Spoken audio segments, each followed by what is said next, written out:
Sama sa giingon ganiha, karong Domingo Holy Trinity Sunday. Domingo sa Santissima Trinidad. Kanunay natong dilitok ang tulo ka persona kung manguros kita. No, Amahan, Anak, ug Espiritu Santo. Walay labaw nila sa pagka-Dios. Mo nang gitawag silang usa ka Dios. Walay ubos nila, walay labaw nila. Sila pariha sa kinaiya o nature. Nagkalain-lain lang sila og persona or kanang trabaho. Kabaluta ang Amahan, tighimo, creator. Ang Anak, maunang naadiha sentro, manluluwas. Pero nakoy nabantayan, no? Aminin, panahon nga magampo ta, naay usa nilang tulo nga dili kay nato ginasangpit. Kinsa man kining ikatulo, Espiritu Santo. Kinsa man ninyo dinhi kung magampo sangpiton siya. Talagsara yun, gamay ra, di ba? Kay kasagara, magampo ta, ang number 1 gyud natong ginasangpit nilang tulo, kinsa man, kanang suki gyud nato, kinig yun, Ginoong Jesus, pasaylo ako sa akong mga sala, Ginoo, tabangi ko, Lord. Ikaduha, kinsa man, ang Amahan, langit nung Amahan, tagai kami ni ining grasya nga among gikinahanglan. Pero kining ikatulo, wa gyud kaayoy gasangpit ani, Espiritu Santo. Pero na ako'y analysis, nganong wa makaini, nganong dili man kaayo ginasangpit ang Espiritu Santo, kay posible daghan nato wala nakabalo unsay trabaho sa Espiritu Santo sa atong kinabuhi. No? So munang niining taknaa para masangpit na gyud nato silang tulo, kay kabalo man gyud ta nga ang Amahan, creator, no, magbubuhat, sigig buhat, way undang, kabalo na ta ana.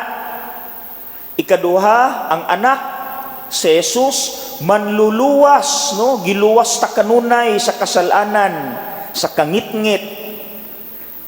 O kining ikatulo atong akong i-explain ninyo para masabtan ninyo unsay trabaho si Espiritu Santo, para maapil na nato siyag sangpit. Silang tulo na gyud tabla. Okay? Sige. Mulakbit ko gamay si Espiritu Santo, ha? Unsa may trabaho si Espiritu Santo? Para masabtan ninyo ni unsay atong gisaulog miaging Domingo. Unsa tong Domingo? Itong miaging Domingo sa letter P. Pentecostes. Unsay nahitabo ato?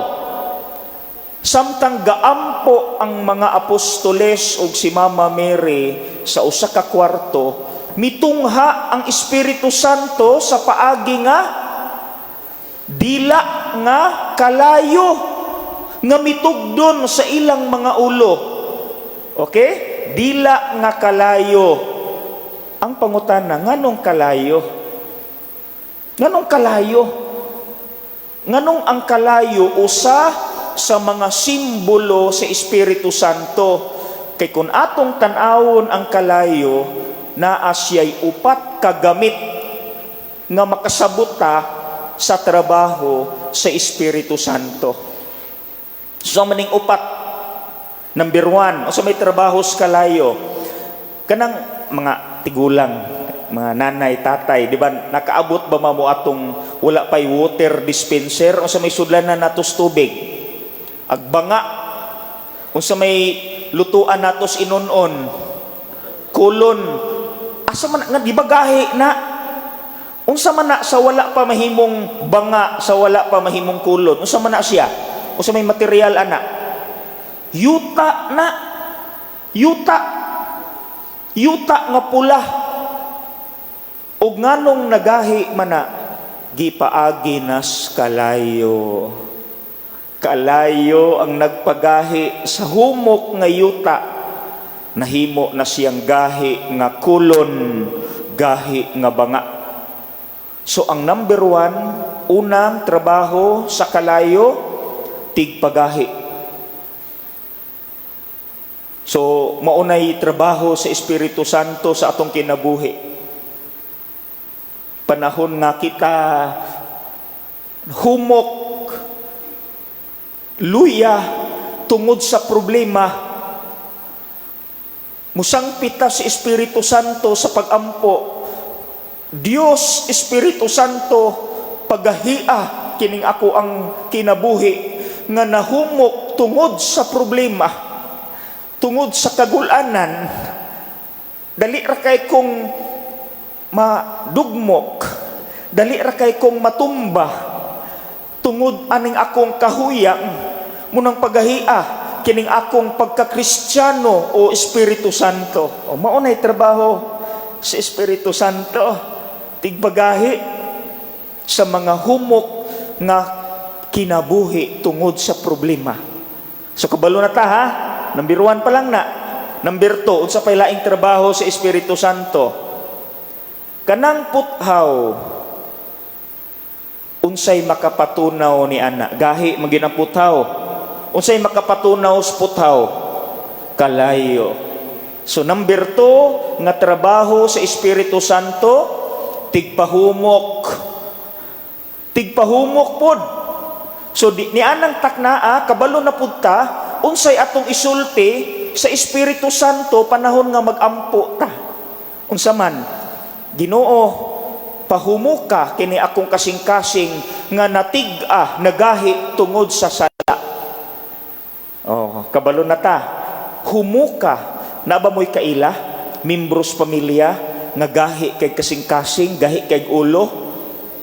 Sige ingon ni Fernando po, walang matigas na tinapay sa mainit na kape.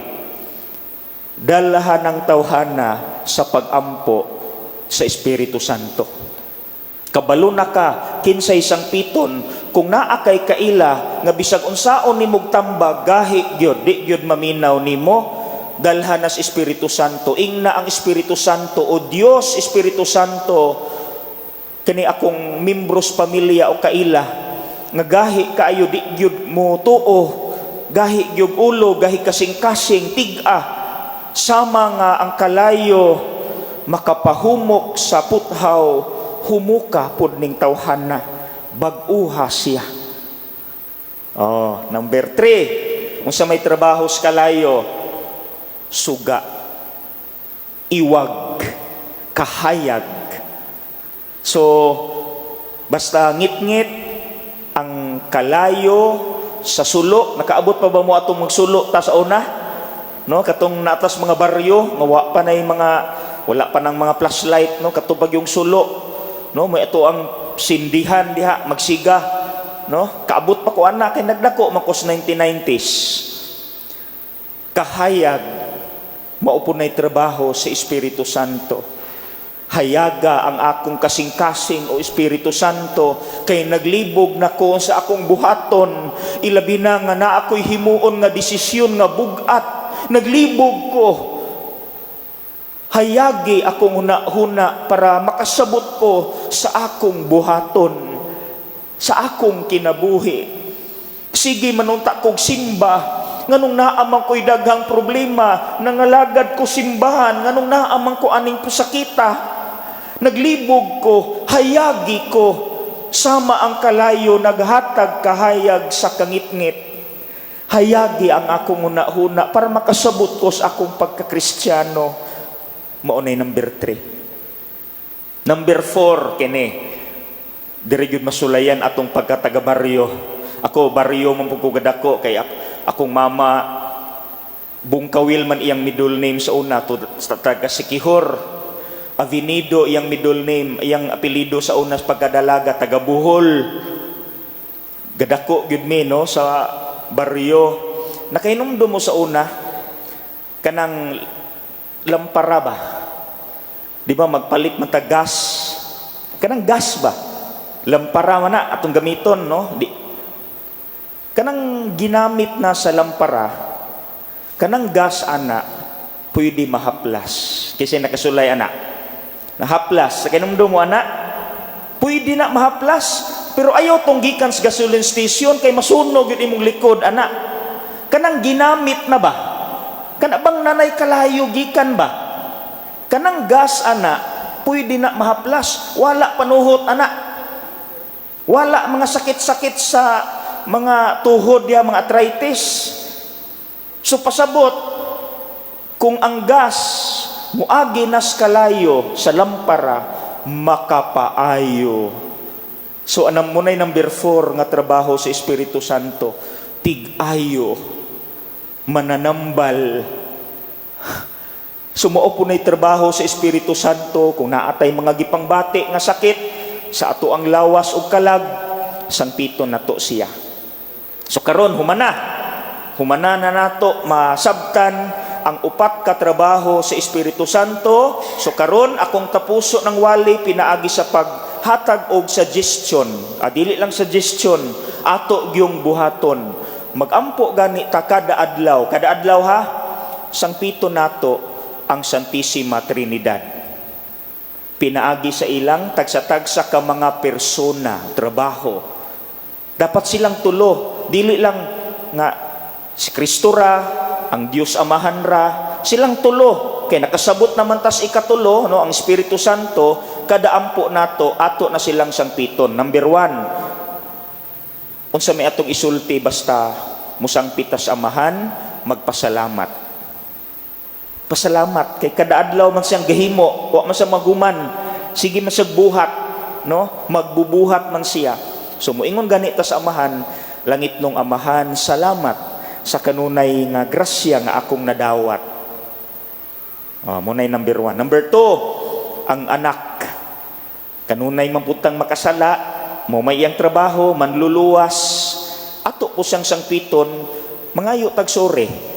Samtang wa patana ka pangumpisal o bisag na human natag kumpisal kanunay mangyutang makasala, diha taniya mangayo pasaylo kay mo may iyang gihimo, mo may iyang gihimo, giluwas na niya gikan sa sala.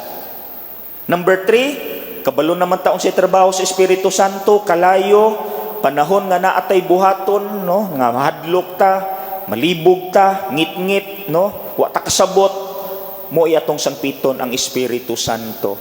Hayagi akong unahuna, Espiritu Santo, nakulbaan man ko, kay na ako'y buhaton, mohimo kong desisyon, lamdagi akong unahuna, tambali akong kabugnaw, haplasi ko, para mawa ni ako ang mga kasakit, nga gipanghambin, mga garbo, sa kasing-kasing, ayuha ko, lamdagi ko, Espiritu Santo. Amen.